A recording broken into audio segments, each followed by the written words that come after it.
DeMaurice Smith has written a book. He will be joining us here in moments. I don't believe the shipping container has recovered yet from the eruption of Mount Cody. Everyone's shaking their heads. They're shaking. We were just talking during the break. Greg Cody is still seething. He doesn't understand why his computer wasn't immediately just brought right back to him. And I'm like, well, that would have been awkward and against the show being interesting if we had just brought you your computer earlier. But he will hold on to this for months, and it's okay. We actively enrage him as a form of content. Another person around here who is perpetually enraged at an assortment of things going on in sports is Stugotz. We've got a category all his own. We've got a separate dismissals category for everyone else, but this is the Lifetime Achievement Award, the Stugotz dismissal, which is the best from the last year.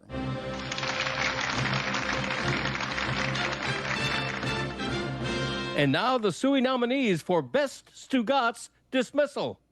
Stugotz dismisses David Sampson. Way too much David, by the way. I came in here thinking Greg Cody was going to be at Greg Cody Tuesdays. I left 5-6 weeks ago, and it was Greg Cody every Tuesday, and now we replaced that with who's asking for more Sampson? Wow. Nobody is the answer. Wow. Stugotz dismisses Lionel Messi playing in MLS. You can't have a hat trick in 11 minutes. I mean, it's impossible. He is playing in a lesser league. I mean, only the world's greatest soccer player can do it. It's like doing it against children. Well, that's... I mean... I think you kind of gave the answer. Why only the greatest soccer player could do that. Do it in a real league. Stugotz dismisses Robert Saleh. Robert Saleh should be fired. They're going to wait if he loses a couple more games. I would have fired him today. Here we go. Dan, what if Belichick calls? What do you do? Did you He's not? got Will Levis You're next. Woody Johnson and Bill Belichick picks up the phone today. I would fire him today. So bad. So Listen, thirsty for a quarterback. You that hire can't this see the coach, Robert Saleh, you get Aaron Rodgers. You don't have to worry about the offense because Rodgers handles the offense. You have to worry about the offense. Not with Rodgers there. Saleh comes in, okay, and he's in charge of the defense. And that defense that he's in charge of has given up 28-plus points in 6 of the last 9 games. Fire him yesterday. Okay, very good. Yeah. Stugotz dismisses Bill O'Brien's sincerity. Bill O'Brien said he's always dreamed of being the head coach at Boston College. You know what the B in Bill O'Brien stands for, Dan? I got an idea. Nobody, and I mean nobody, in the history of football has ever dreamed of being the head coach of Boston College. Stugotz dismisses Chris Paul. 20 years, played 82 games, huh? No rings. What's more impressive, 20 years, no rings, or 20 years playing 82 games? Who cares about the fact that he played 82 games? I mean, seriously. Stugotz dismisses Mike Vrabel. Big Mike Vrabel. What has he ever done? Seriously, I want to know the amount of coaches who have gone 13-21 over 2 seasons in the NFL, because that's how Mike Vrabel finished in Tennessee. And he was 2-3 in the postseason, and he's 0-2 in his last 2 postseason games. We are talking about Mike Vrabel like the Patriots just signed Vince Lombardi to be their head coach. What are we doing? He is an overrated coach, and the fact that we're treating him like Hank Stram is absurd. Stugotz dismisses Shohei Ohtani. And as it relates to Ohtani, do me a favor. Do it in a big spot. I'm saying, do it with nobody on. All this guy does is produce when guys are on base. Do it when no one's on. No, he's right. And do it before the game is out of reach. Stugotz dismisses leagues starting their seasons overseas. We need to start college football in the United States. I don't like this. Like Dublin has, Dan, I am serious about this, okay? Start your season in the United States, end your season in the United States. I don't want to hear about it. Dublin does not deserve to get college football's opener, okay? They don't. And baseball, same thing. I don't want the season to start in China, end in the United States. I want it to start here, end here. Japan, wherever they're playing games. I don't want it. Why are we giving the start of our seasons away to different countries? Why? Stugotz dismisses the Philadelphia Eagles fan base. I don't care what Philadelphia is tired of. I'm tired of their fan base. How does that sound?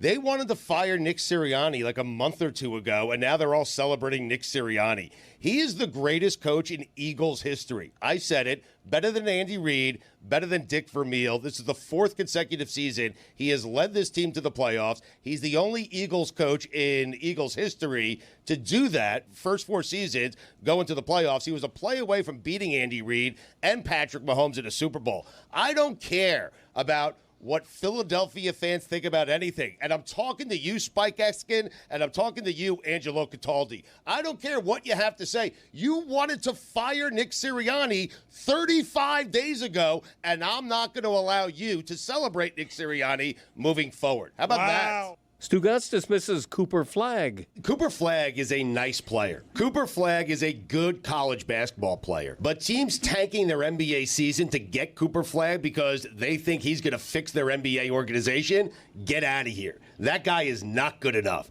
I am not impressed with Cooper Flagg, not from an NBA standpoint. From a college standpoint, he's fine. He's one of the best players in the country. NBA, for me, his game does not translate. He's the consensus number 1 pick. I don't You have care. body concerns? I mean, number 1 picks have gone wrong before, Dan, and they'll go wrong again. I mean, I would say, if you look over the course of time, that more number 1 picks haven't worked out than have worked out. How about that? Stugotz dismisses Draymond Green. That guy has no reason to be as confident as he is. I mean, seriously. He's got a lot of reasons. Now, Steph Curry's his reason. Stugotz. Put him on the Wizards, Dan. What kind of career does Draymond Green have? Seriously. Draymond Green. Right place, right time. Fair. Thank you. It's not. Irrational confidence. He ain't wrong. He had nothing to do with the winning. Guys, he is wrong. He bullseye. is an unprecedented defensive player. Right. Like there has never been another basketball player Right. who plays that defense at that size. Now put him in Washington. then. Wow. Literally the best ever is what you're saying. Right. He'd be a Shanghai Shark.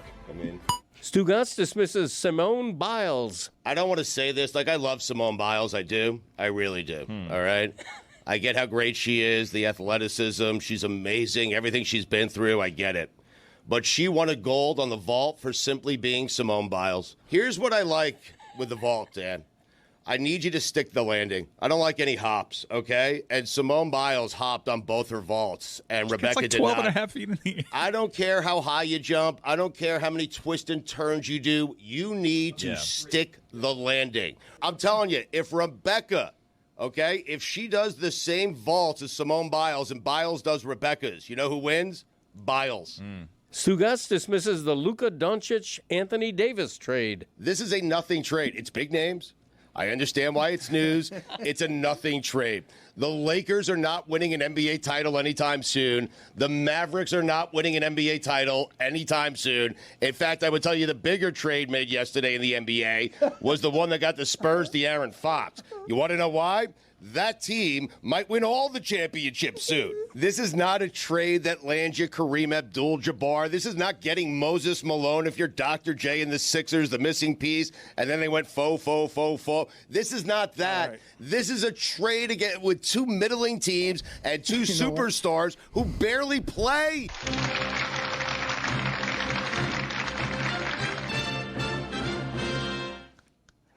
That is a loaded category. It always is. I think that's the 5th or 6th straight year that Stugotz has done that to Chris Paul. DeMaurice Smith was listening to some of that. He howled with laughter at Hank Stram. He served 14 years as the head of the NFL Players Association, and he's written a book, Turf Wars, The Fight for the Soul of America's Game. And look at him right now, Greg Cody. That is a man who looks like he is relieved and radiant that he no longer has to deal with any of that bullshit. Yes, he does. Oh. Brother, it is so good. Well, I got rid of 2-a-days for the players, but I do 2-a-days myself now. So that's how good things are.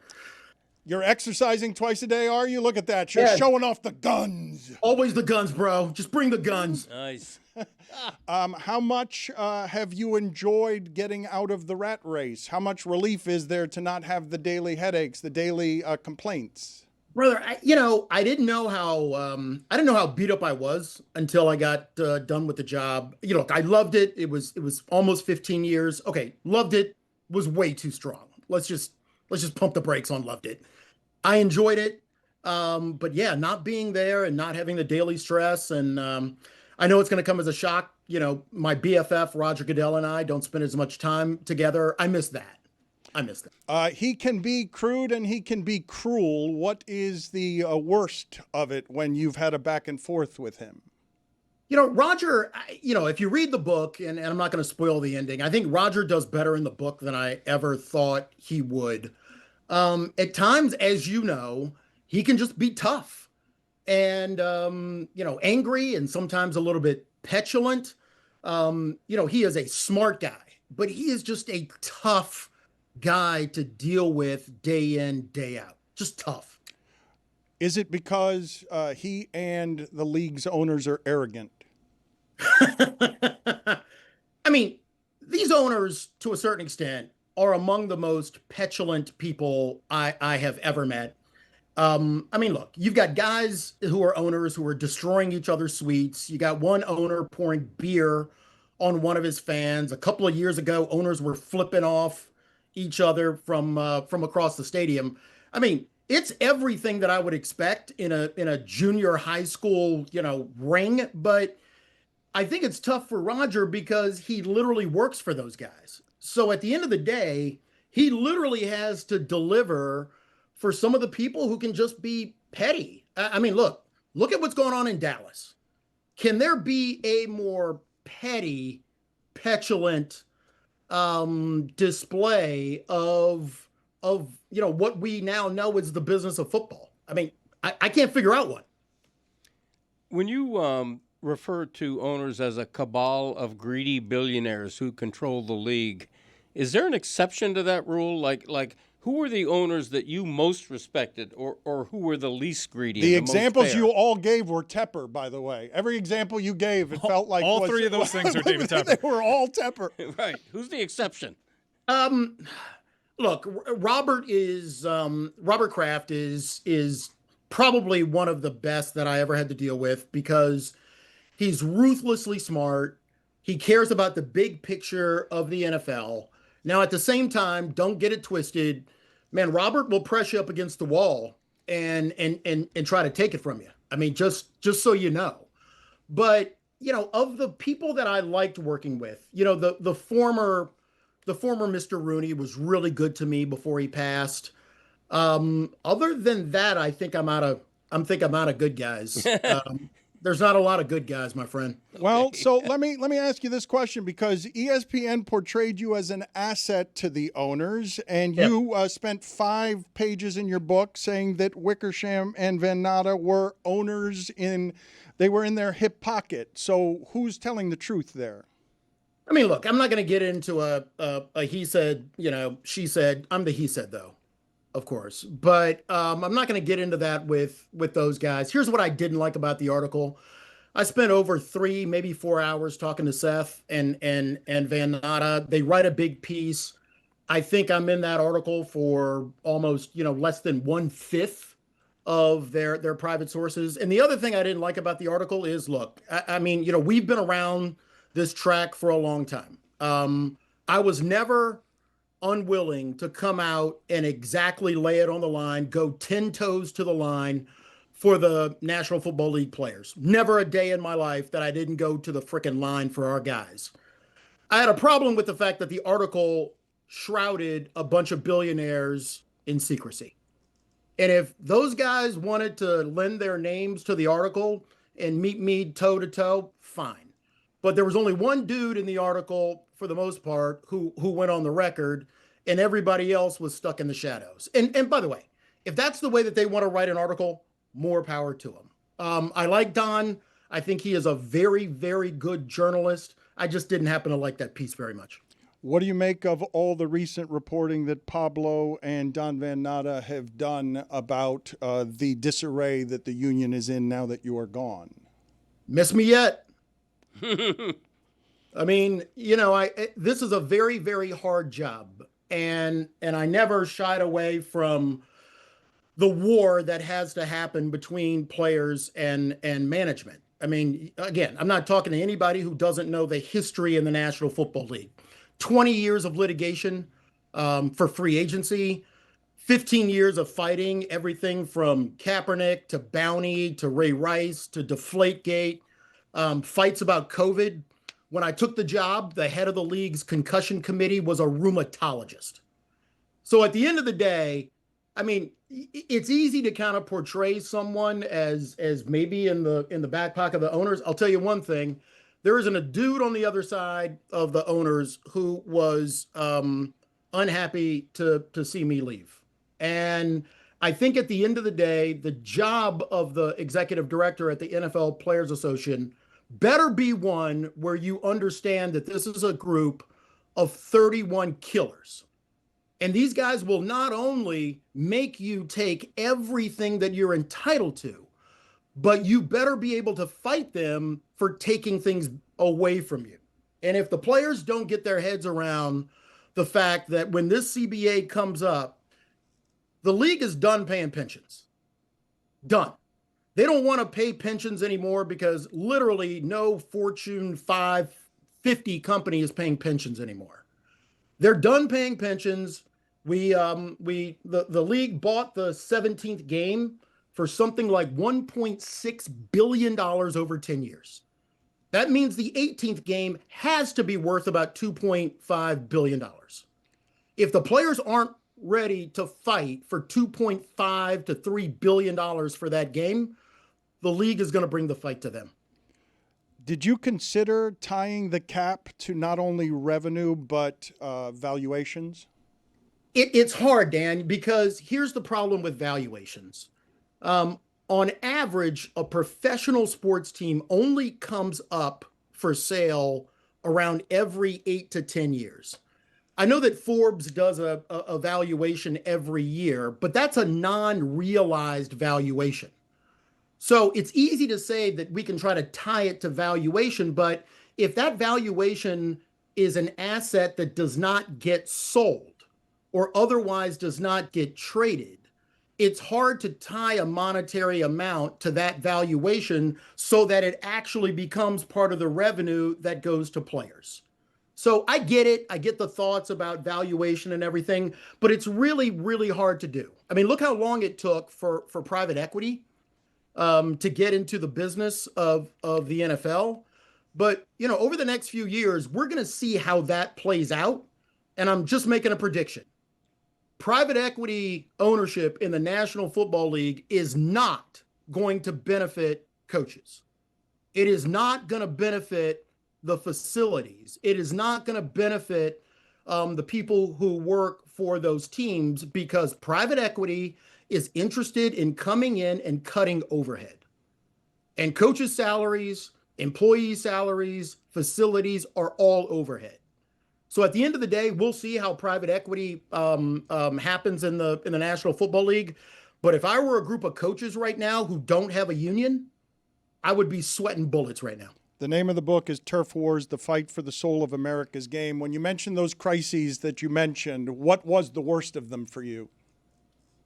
I think the worst was the worst from just a pure frame was probably somewhere between Kaepernick and Anthem.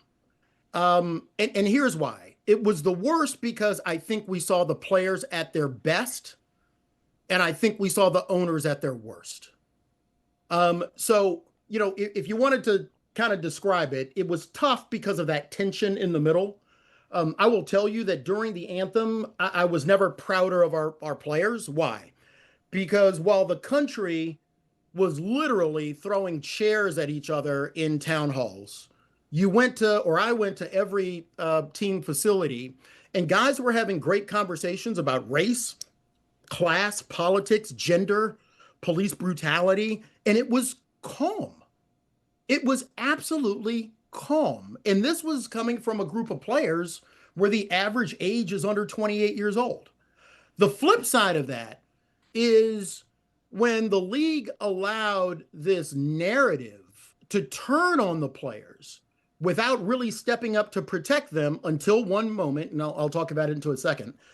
But the league allowing the narrative to turn against these players without the owners of the National Football League standing up to either protect their players or to protect their brand was the first time that I saw the owners knuckle under. And that That was literally the textbook of the day until, if you remember, Roger gave a press conference from his house. I mean, it looked like he was in a bunker, but to each his own. But if you remember, Roger did a press conference from his house saying that he got it wrong about Anthem and he got it wrong about the league. And here's the deal. I am not sure he had the owner's authority to do it. I think he did it on his own, but that's my opinion. He only did it though because Mahomes put his voice on it. Like it didn't that happen hours after Mahomes said something? It may have, but remember, it also happened way after all the players took a knee after President Trump's statement in Huntsville, Alabama. It was way after players unified on that weekend and everybody knelt. So I think Patrick lending his voice was huge, but let's be real. One player lending his voice doesn't necessarily mean that the commissioner of the National Football League decides to act.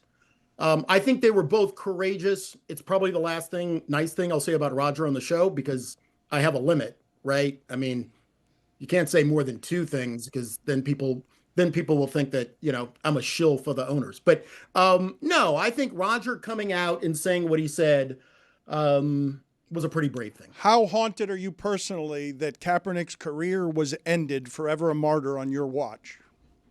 It's a tough one. I mean, look, we represented Kaepernick. We fought for him. I think that he was not the last martyr for the National Football League. I don't believe that. I think in the future there's going to be players who are going to stand up and pay the price. But Dan, John Mackey was a martyr for the National Football League as well. Dave Megacy was a martyr for the National Football League as well.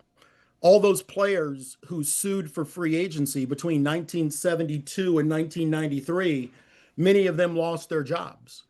But the reality is their success and the protection of civil rights, and literally anything that we want to fight for in this country, when has it come without someone paying a sacrifice?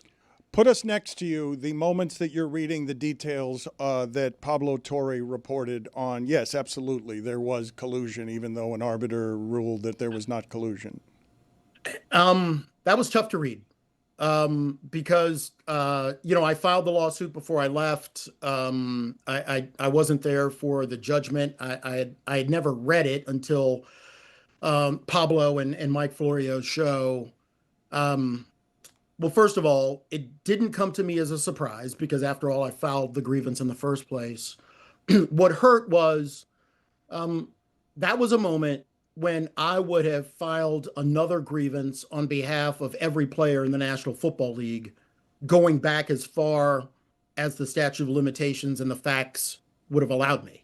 I think at the end of the day, that collusion ruling is as significant as the collusion ruling after the 1992 case of the NFL players against the National Football League.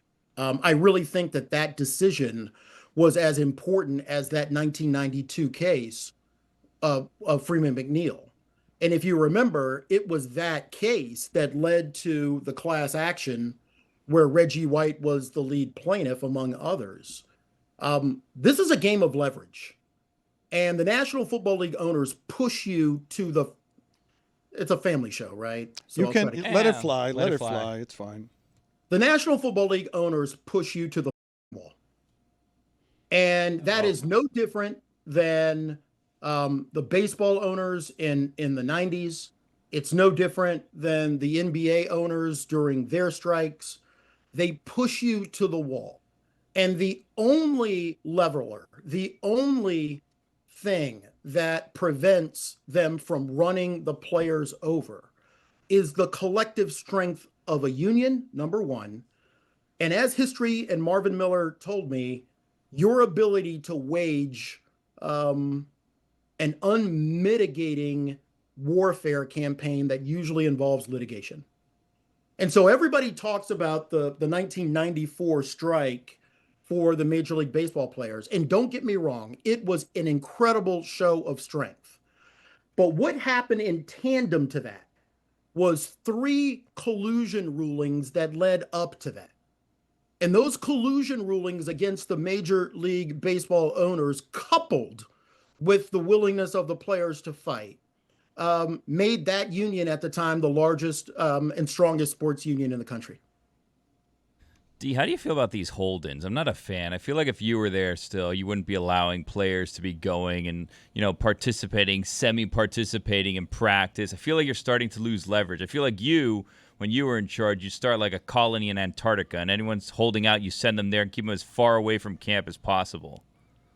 Yeah, I'm not gonna second guess strategy of the players because I'm not there, and I also think it's not fair.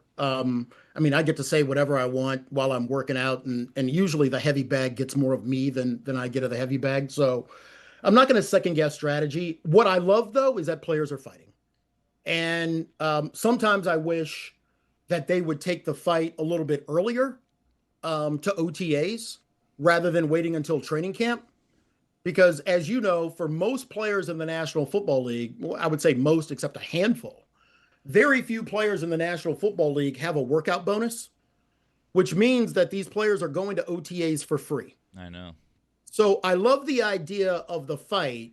I think tactically, sometimes it would make sense to bring the fight to the National Football League a little bit earlier. Have you seen the new Superman movie? Wow, talk about left field. Yes, I have. Don't know where this is going, but yeah, dig it. I dug it. I really liked it. Do you have any other follow-ups, Aslo? Is that all you had? Crypto? What do you make of crypto? Look, I think any movie, superhero movie with a dog, I dig it, man. I watched the old Roy Rogers shows when I was a kid, and he had the dog. I like the John Wayne movie, The Cowboys, where he had a dog. Any movie where there's a good guy and he's got a dog, I'm in. Put it on the poll at Le Batard Show. Are you in on any movie where you've got a good guy and a dog? What stopped fully guaranteed contracts during CBA negotiations? Well, I think according to the looking back at that ruling by the arbitrator, he ruled that the management council urged teams to not do fully guaranteed contracts. So at the end of the day, one of the reasons that, again, this is not a second guessing. You asked me what I would do, and you wanted to pretend that you were, sitting by me when that ruling came out. You file a ruling because collusion is the way of business for professional sports owners. It's the way of business. Think about it. There was collusion in baseball. There was collusion in 1933 when the owners barred black players. There's collusion in the 1970s to prevent free agency.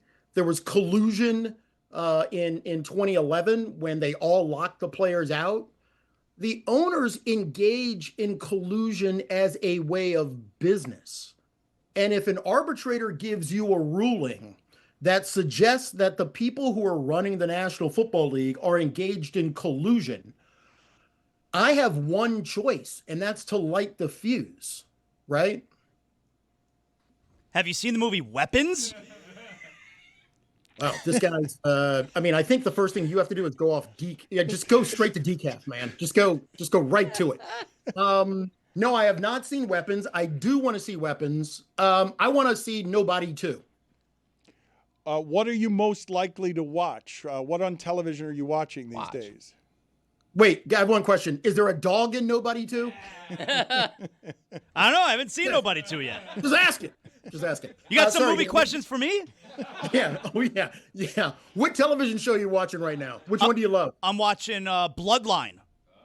Oh, good show. That's a good show. That's a good show. Good show. That's a good show. Is that Key That's West? a good show. Yeah. Key Largo then. Yeah, I'm watching Family Matters. It's a rerun. Don't watch it. So what was your question? I have other questions before we get you out of here, and Greg Cody does too. What are your greatest regrets? Do you regret in any way? Labor experts said 10-year deals aren't something that you make. So what is it that you regret? Is there anything? Yeah, I don't know what labor person says that. I know it wasn't a dude who sat in the chair with me. It's easy to sit in your sit at your university and say, hey, 10-year deals are not good. I'll tell you one thing. If we don't have a 10-year deal, how do we get through COVID? Right? I mean, we were able to leverage the 10-year deal, the length of the deal, to make sure that every player got paid their full salary. A 10-year deal makes it that a collective bargaining agreement is impervious to the owners coming back and taking things away from you. I think that's one of the things. And look, I teach all over the country, and I have healthy debates with law professors and economists and a lot of people who teach. Virtually none of them do. They all teach, and that's great. But when you're sitting in a chair and you understand the unilateral, uninhibited power of owners to take things away from you, let's play it out. You sign a collective bargaining agreement for 5 years. 2 years are great. The third year, somebody opts out. Year 4, you spend all of your money in a war for year 5. You make it through the year 5 deal. Year 6 or year 1 of the new deal, now you're out of money. Year 2, nobody likes the deal anymore. Year 4, what are you? Out of money and unwilling to fight. So one of the things that the long-term deals gave us is the largest, most uninhibited growth of a sports league in history. The year-over-year TV deals that really drive revenue in the National Football League, the length of those deals allowed the league to go in and absolutely crush those television deals, meaning more salary for players, but most importantly, the inability of arming the owners with leverage to take things away from you. NFL is increasing its international stamp. Goodell refuses to rule out a Super Bowl in London. Smart or bad? Man, I like London. I mean, I'm not going to go to a Super Bowl, but will I go the week leading up to it and do some fish and chips and maybe see a good movie or a show in London? I'm always there for you, champion. Always there for you. What movie you think? But that's good for the league, though, to play a Super Bowl in London. Or no? I mean, don't tell him, but watching a movie in London, it's the same language as watching it in the States. Fill in the blank here for me, just quick answers. The owner that I think is the biggest killer is blank. Biggest killer? Robert Kraft. The closest I came to a physical fight with a player was named blank. Player? Never. There's a strict no touching of D rule. The angriest a player was with me, his name was blank. Richard Sherman. You want to give us the backstory there? Richard is literally one of the, if not but one of the smartest players that's ever served on the executive committee. And we would have, knockdown, drag out fights. And you know what? I loved every one of it. I did. I loved every one of the fights we had with Richard because he's very passionate. He's very smart. And he's willing to again, go 10 toes to the line. So, there were times when I'm sure I made him absolutely crazy. And I know that one of it was during COVID, and I had to make a really quick decision about moving games because I forget what team it was that we had to move the game from Sunday to Monday or Tuesday because of an outbreak of COVID. I had to do it before I called the executive committee. He was upset about it. He was absolutely right. But it was also a call that I had to make. And so I'm not having any problem with Richard, but man, I'll tell you what now, I'm never getting in a fight with NFL players. Those guys just put you to sleep. The owner that you came closest to getting into a physical fight with was named? I mean, probably, I'm not going to kid you. I would have loved to lay a lick on Jerry Richardson when he called me a name at a meeting. I'm not going to speak ill of the dead, but I guess I just did. But, I mean, what are you going to do? I mean, if somebody calls you a slur, they deserve a good old country slap, right? Yep. He did what? Called me uppity at a meeting. In front of people. It was on his way walking out, and he has a southern drawl. So maybe, first of all, it's hard to understand somebody who talks with marbles in their mouth. Okay, that's the second time I've spoken ill of the dead. I'm not going to make it a third. But yeah, we were at a meeting in, I think we were at the Super Bowl. And it was a meeting where I'd arranged for Peyton Manning to come to a negotiation meeting, which was supposed to be read the book. It's in Turf Wars, read the book. But we were supposed to have a meeting. Literally, it was a meeting just to show the fans and everybody else that that we were trying to get a deal done to avoid the lockout. And Jerry Richardson went after Peyton Manning in a way that I consider to be the most condescending conversation I've ever seen between an owner and a player. And the kicker was the meeting devolves. Just the meeting just goes absolutely crazy. And we get done, it's over, everybody kind of stands up and we're walking out and they're walking out, and Jerry Richardson says what Jerry Richardson says to me as I'm walking out next to him. When I turn my back to get back to the table, the players are absolutely apoplectic. And I'm thinking, oh man, these guys are really coming to the defense of D, that he was disrespecting the meeting. Oh no, they were all apoplectic because Jerry Richardson was mad at Peyton Manning. So nobody gave a damn about D. Smith. Every player was pissed off that they had disrespected what some would consider the GOAT. Turf Wars, the fight for the soul of America's game. Good seeing you, DeMaurice. Thank you for making the time for us. Thank you, buddy. Always a pleasure. Likewise. Greg, are you done simmering? Are you in a better place? Yeah. Because I have felt the heat off of you throughout the entirety of the last hour. Happy as a clam. Don't worry about me. Look at my big smiling face. Clam, you know it. He knows I'm happy. Clam, you know it? Clam, you know it is what you offered us. That's there. True. Is it true? Yeah, exactly. I think my favorite part of that was watching DeMaurice's face as Stugotz dismissed people at the start of this. The Hank Stram reference. I think it was, you watch Superman? Look, every crew's got roles. On a team, on a group text, at a watch party. You've got the stat nerd, the vibes guy, the one who thinks they're the coach, and then there's the real MVP, the person that brings the cooler.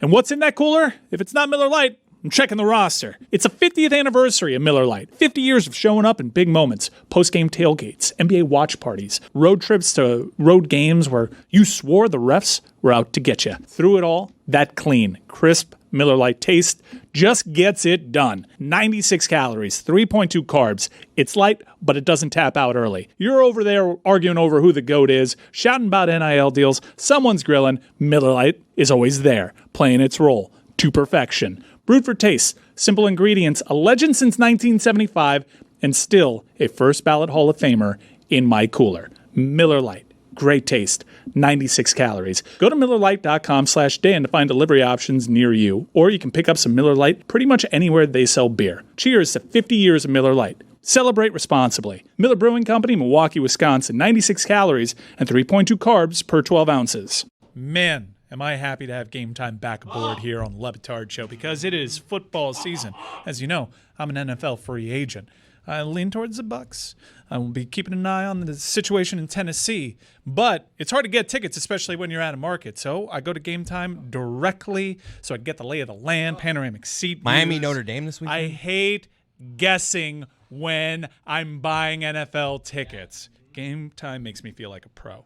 Take the guesswork out of buying NFL tickets with Game Time. Download the Game Time app, create an account, and use code DAN, that is DAN, for $20 off your first purchase. Terms apply. Swipe, tap, ticket, go. I want to update the polls from yesterday and today with Juju, but Greg Cody Tuesdays are Juju's favorite day. Greg Cody is, I think, his favorite personality around here. Certainly, Juju will have some thoughts on everything that happened today with Greg Cody's laptop, Greg Cody's shirt, Greg Cody wasting bacon. Which one of these things do you want to attack first? Let's attack all of them, Juju. First off, I want to attack what the hell is wrong with you people? Like, I am disgusted by how y'all treated my big brother today. This is our friend. This is our brother. That was not brotherly love. And dare I say, that wasn't sonly love, Brother Chris. You saw how mad my big brother was. Let's get that laptop in there. As soon as you see that look on his face, y'all playing with my brother, then you got the nerve, Dan, to come out to form your lips and send him to the penalty box. Yes. Are you crazy? Thank you. Thank you. Thank you. Team Greg 100%. Wherever the draft is Thursday, I'll still be there. Thank you. Go Lobos. You are always a big supporter of Greg Cody. It's totally reasonable to get that angry about people finding out whether you rank the Dolphins 14th or 17th. Yes, it How is. about Greg Cody's shirt? How do you feel about Greg Cody's shirt and the mockery that Greg Cody's shirt has gotten today? Bevo37 from YouTube says, Greg's shirt is made out of bathroom wallpaper. an old woman's bathroom wallpaper. It's not even. It ain't a modern person's bathroom. It's somebody from the 1950s. Right. They also had some stuff for my boy Isner too today. Not that. Somebody from YouTube said that Isner looked like he goes door to door selling doors. It did look like what he was wearing was permanently starched. It was unbelievably clean. None of that clothes had ever had a wrinkle. He's on the U.S. Open coverage. He was there 5 minutes later. But, yes, he looks like a door-to-door door salesman. QC Man 2000 says, Isner looks like a non-racist cop who doesn't approve of what his racist partners are doing. A little bit starched. Put this on the poll as well, Juju, for later, for tomorrow at Le Batard Show. Does John Isner look like a door-to-door salesman of doors? That can't be a good way to make a living, I don't imagine.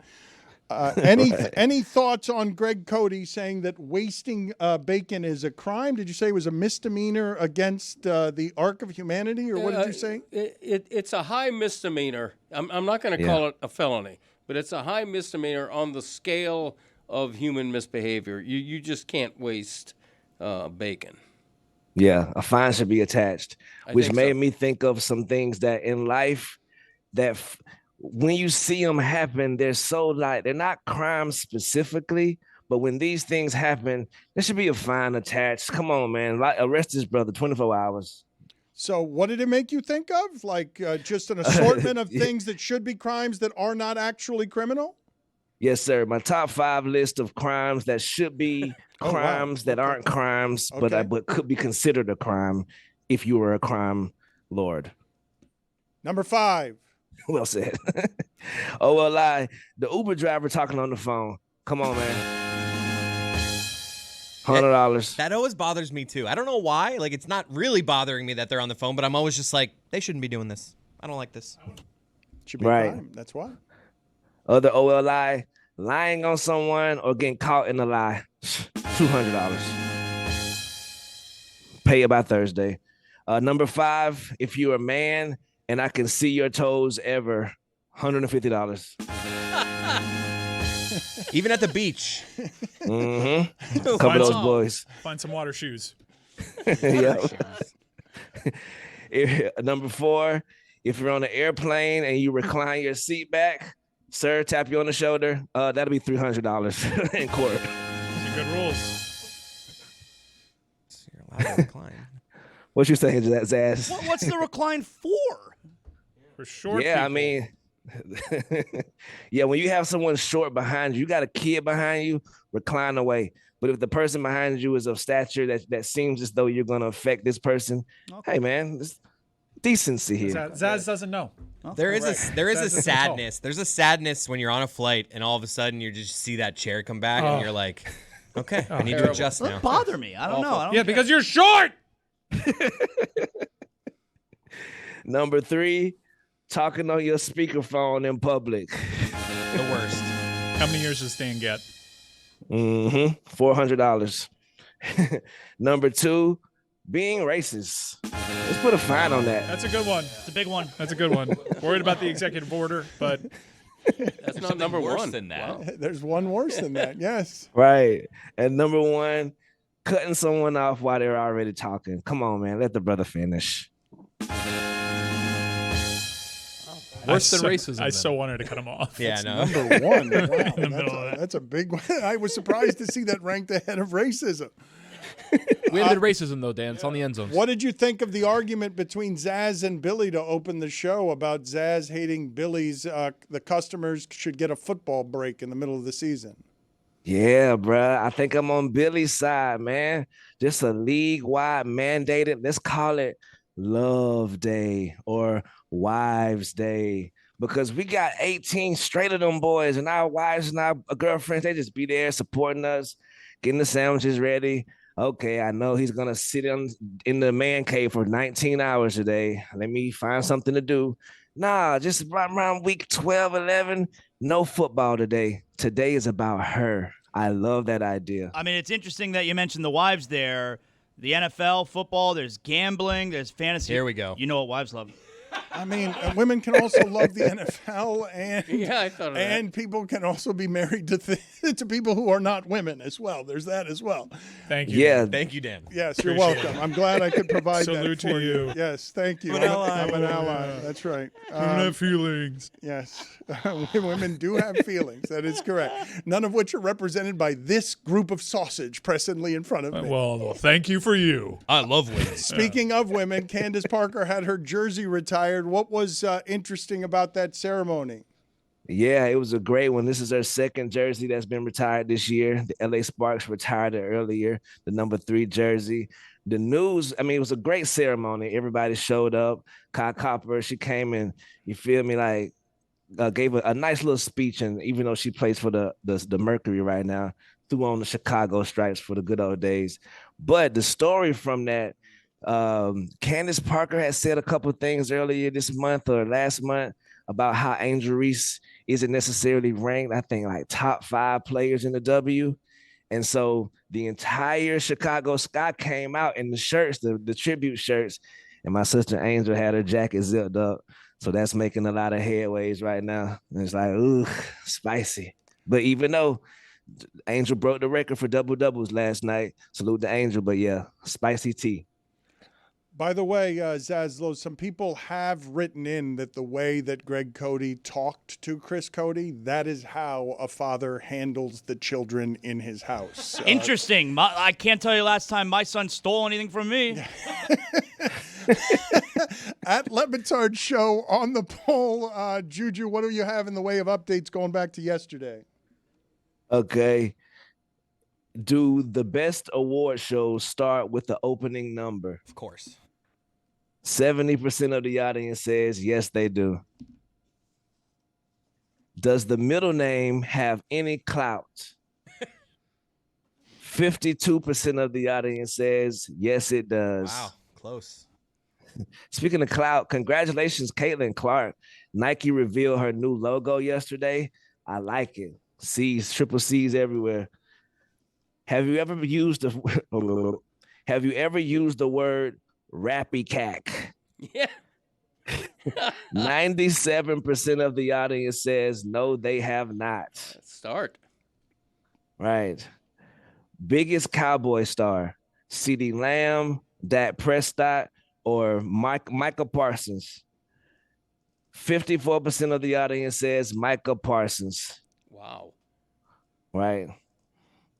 Let's take a break from the polls. And also, I want to read this right here. Happy birthday to James Harden. Happy 36th birthday to James Harden.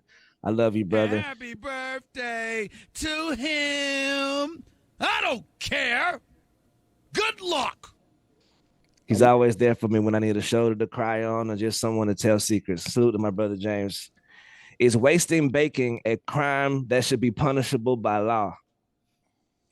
85% of the audience says yes, it is. Does a punt sound like the word punt? Punt. 88% of the audience says yes, it does. Thank you. Punt. Big win for you. A lot of wins for 4-0. you today, Cody. You got your computer back. Your son's Eventually. going to go to the bank and try and deposit that you're threatening to not host your draft party on Correct. Thursday. Punt. He has a Right. rank. And yeah. And Chris, I heard you had a little ran into some money. Let me borrow a couple $100 from you. 12 Neither here grand. nor there. It's unknown. how Last much I won. poll. Last poll. Can you identify a sleep farter just by looking at him? 80% of the audience says yes, you can. And those are your polls. Thank you, Juju. Good talking to you. We'll talk to you tomorrow. Yes, sir.